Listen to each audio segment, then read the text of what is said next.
છેલ્લી વાત કહીને મારા શબ્દને વિરામ આપું છું કે વારે ઘડીએ પાકિસ્તાન કીધા કરે છે બાજુમાં કે અમારે કાશ્મીર જોઈ છે. કાશ્મીર એને ખબર છે કે અહીંયા મણિનગર થી પાલડી સુધી BRTS ની બસમાં કોઈ સીટ નથી આપતું.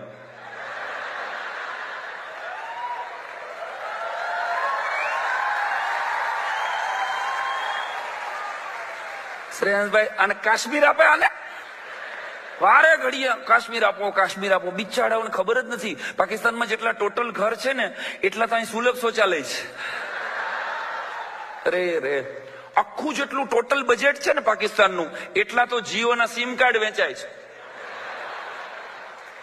સિરિયસલી કહું છું, એના આખા દેશમાં પાકિસ્તાનમાં જેટલું તેલ ખાવામાં વપરાય છે ને, અતુલ પંડ્યાનો અમારો મિત્રનો કલ્પના છે કે આખા પાકિસ્તાનમાં જેટલું તેલ ખાવામાં વપરાય છે ને એથી વધારે તેલ તો દર શનિવારે હનુમાનજી ઉપર હિન્દુસ્તાનમાં ચડાવવામાં આવે છે. ઈ દેશના આપણે વારસદારો છીએ સાહેબ. વારે ઘડીએ એટલે આપણી વાત યાદ કરાવી દઉં. બહુ જૂનો ગરબો છે આપણો, પાવલી લઈને હું તો પાવાગઢ ગઈ. ગાવું પડે, નો ગાય ને હાહુ ના હમ. છેલ્લી કડી આપણે કઈ સંગીતની જરૂર નહીં. હાલો એક સાથે, પાવલી લઈને હું તો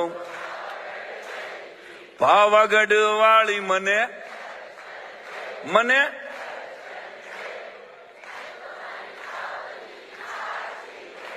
સરસ. આટલું સરસ આવડે છે તો અહીં હું ધક્કો ખાધો. ખોટો ખર્ચો પાર્થિવમાન ભૂમિમાન સાંઈરામમાં કર્યો. ગીરે નો ગાઈ લેવાય. પણ આ કવિતા માત્ર માતાજીની નથી દોસ્ત. પાવલી લઈને હું પાવાગઢ ગઈ હતી, પાવાગઢ વાળી મને દર્શન દે, ત્યાં સુધી આ ગરબો છે. પણ જે છેલ્લી લીટી છે ને કે નહીં તો મારી પાવલી પાછી દે, આ ઈ ગુજરાતી પ્રજા જે માતાજી પાસેથી પાવલી પાછી માગી લે.